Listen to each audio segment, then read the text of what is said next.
जय श्री राम भक्तों स्वागत है आपका हमारा चैनल देववाणी में। भक्तों, आपको हमारी कथाएं कैसी लगती हैं हमें कमेंट करके ज़रूर बताएं। भक्तों, हमारी कथाओं को लाइक अधिक से अधिक करें, इन्हें शेयर करें और हमारे चैनल को अधिक से अधिक सब्सक्राइब करें। भक्तों, आपसे एक गुजारिश है, हमें इंस्टाग्राम पर फॉलो करें जिसका लिंक डिस्क्रिप्शन में दिया गया है। तो चलिए शुरू करते हैं आज की कथा। जय श्री राम भक्तों, आज हम कथा श्रवण करेंगे। एक खूबसूरत लड़की को एक राजा ने अपनी बहन बनाया, जबकि उसका भाई राजा से उसका विवाह कराना चाहता था। उस लड़की की खूबसूरती ऐसी थी कि कोई भी साधु तपस्वी उस पर मोहित होकर ग्रस्त जीवन जीने को तैयार हो जाता। आइए कथा श्रवण करें। किसी देश में एक राजा राज्य करते थे। वे बहुत ही शांति प्रिय और प्रजा पालक राजा थे। उनके राज्य में धर्म कर्म और प्रजा बहुत सुख से रहती थी। वहां के राजा वेश बदलकर रात दिन अपनी प्रजा में घूमा करते थे। ऐसे ही एक दिन घूमते घूमते नदी के किनारे पहुंचे। चांदनी रात में नदी का जल चमकता हुआ बड़ा ही प्यारा दृश्य प्रस्तुत कर रहा था। राजा चुपचाप नदी पर खड़े थे। तभी उनके कानों में बचाओ बचाओ की तेज आवाज पड़ी। वे आवाज की दिशा में दौड़े तो उन्हें नदी की वेगवती धारा से जूझते हुए दो आदमी दिखाई पड़े। गौर से देखा तो उन्हें पता चला कि एक युवक और दूसरी युवती तैरकर किनारे आने की चेष्टा कर रहे हैं, मगर नदी की धाराएं उन्हें बहा ले जाती हैं। राजा ने बड़ी फुर्ती से नदी में छलांग लगा दी और दोनों को पकड़कर किनारे ले आए। युवती के अंग अंग से यौवन छलक रहा था। वह अत्यंत रूपसी थी। उसका रूप देखकर अप्सराएं भी लज्जित हो जाती। कोई तपस्वी भी उसे पास पाकर अपनी तपस्या छोड़ देता और ग्रस्त बनकर उसके साथ जीवन गुजारने की कामना करता। दोनों कृतज्ञ होकर अपने प्राण बचाने वाले को देख रहे थे। युवक ने बताया कि वे अपने परिवार के साथ नौका से कहीं जा रहे थे। नदी के बीच में वे भंवर को नहीं देख सके और उनकी नौका भंवर में जा फंसी। भंवर से निकलने की उन लोगों ने लाख कोशिश की पर सफल नहीं हो सके। उनके परिवार के सारे सदस्य उस भंवर में समा गए, लेकिन वे दोनों किसी तरह यहाँ तक तैरकर आने में कामयाब हो गए।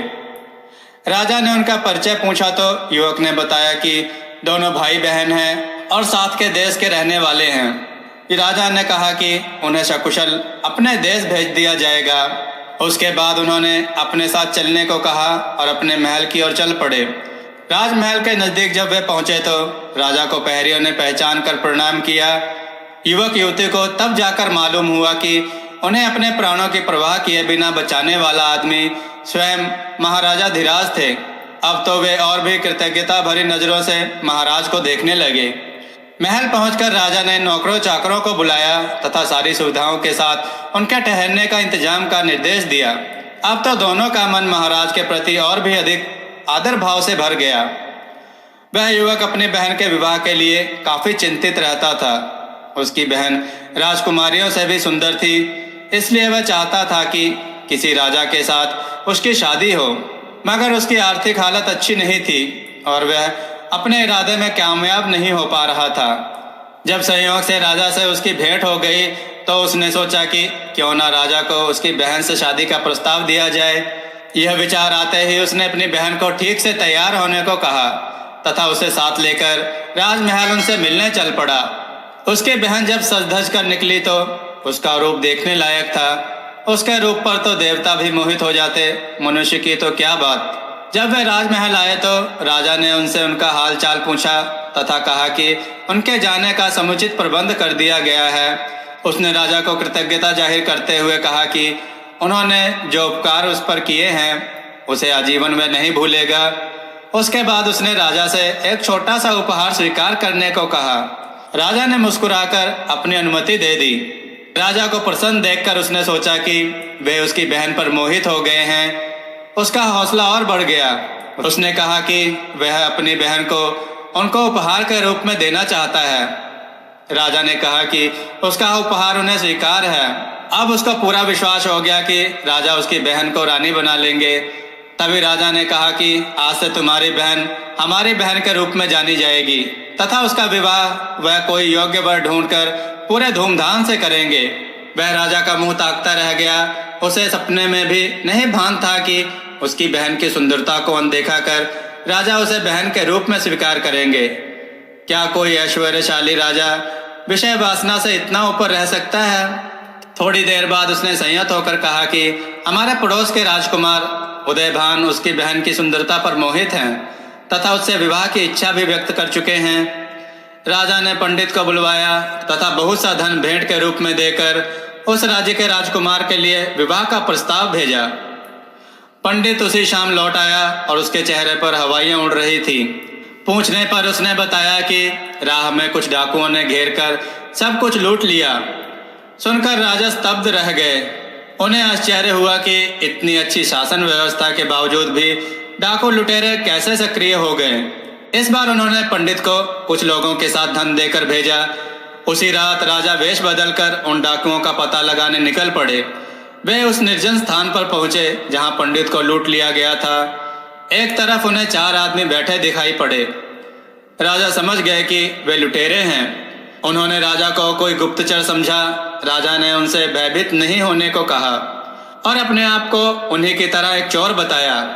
इस पर उन्होंने कहा कि वे चोर नहीं बल्कि इज्जतदार लोग हैं और किसी खास मसले पर विचार विमर्श के लिए एकांत के खोज में यहाँ पहुँचे हैं।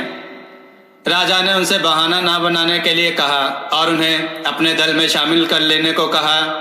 तब चोरों ने खुलासा किया कि उन चारों में 4 अलग अलग खूबियां हैं। एक चोरी का शुभ मुहूर्त निकालता था, दूसरा परिंदे जानवरों की जबान समझता था, तीसरा अदृश्य होने की कला जानता था तथा चौथा भयानक से भयानक यातना पाकर भी उफ तक नहीं करता था। राजा ने उनका विश्वास जीतने के लिए कहा, मैं कहीं भी छिपाया धन देख सकता हूँ। जब उन्होंने यह विशेषता सुनी तो राजा को अपनी टोली में शामिल कर लिया। उसके बाद उन्होंने अपने ही महल के एक हिस्से में चोरी करने की योजना बनाई। उस जगह पर शाही खजाने का कुछ माल छिपा था। वे चोरों को वहां ले आए तो चारों चोर बड़े ही खुश हुए। उन्होंने खुशी खुशी सारा माल झोली में डाला और बाहर निकलने लगे। चौकस प्रहरियों ने उन्हें पकड़ लिया। सुबह में जब राजा के दरबार में बंदी बनाकर उन्हें पेश किया गया तो वे डर से पत्ते की तरह कांपने लगे। उन्होंने अपने 5वें साथी को सिंहासन पर आरूढ़ देखा। वे गुमसुम खड़े राजदंड की प्रतीक्षा करने लगे, मगर राजा ने उन्हें कोई दंड नहीं दिया। उन्हें अभय दान देकर उन्होंने उनसे अपराध न करने का वचन लिया और अपनी खूबियों का इस्तेमाल लोगों की भलाई के लिए करने का आदेश दिया। चारों ने मन ही मन अपने राजा की महानता स्वीकार कर ली और भले आदमियों की तरह जीवन यापन करने का फैसला कर लिया। राजा ने उन्हें सेना में बहाल कर लिया तथा उन्हें सेना की उच्च पदवी प्रदान की। उधर दूसरी तरफ पंडित जो राजकुमार के लिए विवाह का प्रस्ताव लेकर गए थे, राजकुमार ने उसे प्रसन्नता पूर्वक स्वीकार कर लिया। तब शुभ मुहूर्त में राजा ने उसी धूमधाम से उसकी शादी उदयभान के साथ कर दी जिस तरह किसी राजकुमारी की जाती है। भक्तों, आपको यह कथा कैसी लगी हमें कमेंट में जरूर बताएं। भक्तों, कमेंट में जय श्री राम अवश्य लिखें। भक्तों, हमें इंस्टाग्राम पर फॉलो करें जिसका लिंक डिस्क्रिप्शन में दिया गया है। जय श्री राम। भक्तों, देववाणी की तरफ से आप सबका बहुत बहुत धन्यवाद कि आप सबने हमारे चैनल को बहुत सहयोग दिया और हमारी वीडियो को बहुत पसंद किया, जिस वजह से हमें YouTube की तरफ से मेंबरशिप का ऑप्शन मिला, जहां पर आप हमें ज्वाइन बटन पर क्लिक करके हमें ज्वाइन कर सकते हैं। जो हमें ज्वाइन करेगा उन्हें हम कई तरह की सुविधा देंगे और उनके कमेंट का जवाब देंगे। यहाँ पर आपको हम कथा कहानियों के टिप्स भी देंगे और हम आपके सुझाव पर वीडियो बनाने की पूरी कोशिश करेंगे और हम आपका नाम वीडियो में जरूर लेंगे। धन्यवाद।